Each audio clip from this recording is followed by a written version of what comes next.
Hi friends, நம்ம இன்னைக்கு கொளுத்துற வெயிலுக்கு குளு குளுன்னு ஒரு நொங்கு சர்பத் குடிக்கலாமா?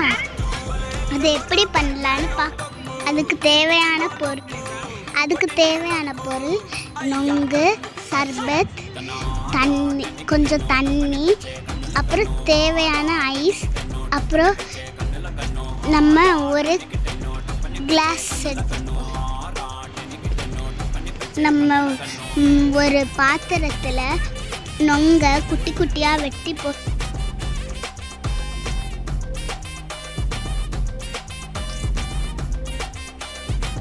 தீபா தான் கிண்டிட்டு இருந்தா. அப்புறம் நான் வாங்கினேன், அடுத்த எங்கள் அண்ணன் வாங்கினேன், அப்புறம் நாங்கள் எல்லோரும் கிண்டினோம். அப்புறம் அதில் கொஞ்சம் ஐஸ் க்யூப்ஸ் போட்டுக்கலாம். இப்போ எல்லோரும் மாற்றி மாற்றி கிண்டியாச்சு. ஸோ கொஞ்சம் டேஸ்ட் பார்க்குறதுக்கு பாப்பா கிட்ட கொடுக்கறதுக்கு முன்னாடி கொஞ்சம் கெட்டியாக இருந்தது, அதனால கொஞ்சோண்டு தண்ணி ஆட் பண்ணிவிட்டு நல்லா கிண்டணும். அவங்க 2 பேரும் மாற்றி மாற்றி கிண்டிகிட்டே இருந்தாங்க. சரின்னு குழந்தைங்க விளையாடிட்டே இருந்தாங்க. அப்போ நல்லா மிக்ஸ் ஆனோடனே கொஞ்சம் டேஸ்ட் பண்ணுறதுக்கு பாப்பாட்ட கொடுக்கறதுக்கு முன்னாடி இன்னும் கொஞ்சோண்டு சர்பத்து, ஏன்னா இனிப்பு இல்லாமல் போயிடுச்சு, அதனால் பாப்பா கிட்ட கொடுக்கறதுக்குனால கொஞ்சம் இனிப்பு போட்டு கொடுக்கணுன்னு சர்பத் போட்டேன்.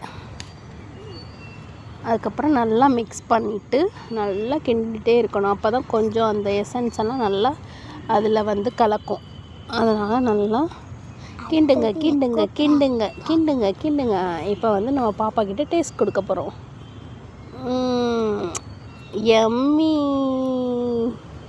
சூப்பர் அப்படின்னு பாப்பா சொல்ல வேமா திரும்ப கிண்ட, அதுக்கப்புறம் கிளாஸ் எல்லாம் எடுத்து வச்சு கிளாஸில் பரிமாற போகிறோம். ஸோ அதுவும் பாப்பாவே செய்கிறே சொல்லிட்டா, அதனால் பாப்பாக்கிட்டே கொடுத்துட்டேன். அப்போ ஃபஸ்ட்டு ஒரு கிளாஸ் ஒரு கரண்டி நான் ஊற்றுனேன், அதுக்கப்புறம் பாப்பா தான் சர்வ் பண்ணான். அப்புறம் எங்கள் அண்ணன் ஊற்றுனாங்க, பார்த்தீங்களா? அப்புறம் குடித்தோடனே நல்லா இருந்து.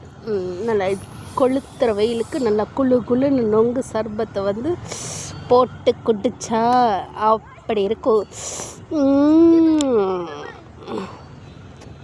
சரி, அடுத்த வீடியோ நாளைக்கு பார்க்கலாம். சப்ஸ்கிரைப்.